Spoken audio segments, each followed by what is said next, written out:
Acts chapter 22. Men, brethren, and fathers, hear ye my defence, which I make now unto you. And when they had heard that he spake in the Hebrew tongue to them, they kept the more silence. And he saith, I am verily a man, which am a Jew, born in Tarsus, a city in Cilicia, yet brought up in this city at the feet of Gamaliel, and taught according to the perfect manner of the law of the fathers, and was zealous towards God, as ye are all are this day. And I persecuted this way unto the death, binding, and delivering into prisons both men and women. As also the high priest doth bear me witness, and all the estate of the elders, from whom also I received letters unto the brethren, and went to Damascus, to bring them which were there bound unto Jerusalem, for to be punished.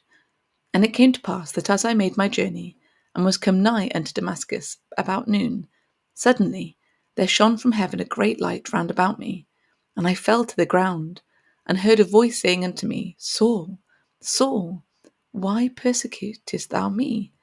And I answered, Who art thou, Lord?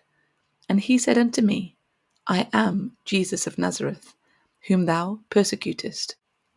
And they that were with me saw indeed the light, and were afraid, but they heard not the voice of him that spake to me. And I said, What shall I do, Lord? And the Lord said unto me, Arise, and go into Damascus, and there it shall be told thee of all things which are appointed for thee to do. And when I could not see for the glory of that light, being led by the hand of them that were with me, I came into Damascus. And one Ananias, a devout man, according to the law, having a good report of all the Jews which dwelt there, came unto me, and stood and said unto me, Brother Saul, receive thy sight. And the same hour I looked up upon him, and he said, The God of our fathers hath chosen thee, that thou shouldest know his will, and see that just one, and shouldest hear the voice of his mouth. For thou shalt be his witness unto all men of what thou hast seen and heard. And now, why tarriest thou? Arise and be baptized, and wash away thy sins, calling on the name of the Lord. And it came to pass that when I was come again to Jerusalem, even while I prayed in the temple, I was in a trance, and saw him saying unto me, Make haste, and get thee quickly out of Jerusalem, for they will not receive thy testimony concerning me. And I said, Lord, they know that I am imprisoned and beaten every synagogue, them that believed on thee.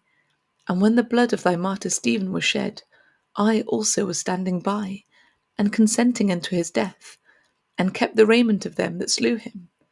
And he said unto me, Depart, for I will send thee far hence into the Gentiles.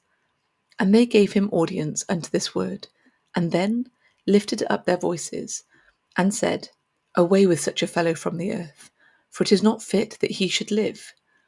And as they cried out, and cast off their clothes, and threw dust into the air, the chief captain commanded him to be brought into the castle, and bade that he should be examined by scourging, and that he might know wherefore they cried so against him.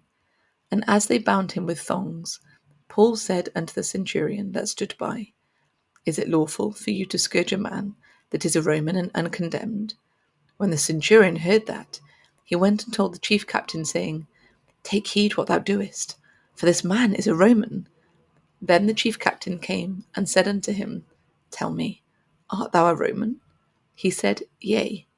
And the chief captain answered, With a great sum obtained I this freedom.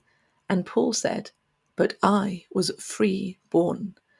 Then straightway they departed from him, which should have examined him, and the chief captain also was afraid, after he knew that he was a Roman. And because he had bound him, on the morrow, because he would have known the certainty whereof he was accused of the Jews, he loosed him from his bands, and commanded the chief priests and all the council to appear, and brought Paul down, and set him before them.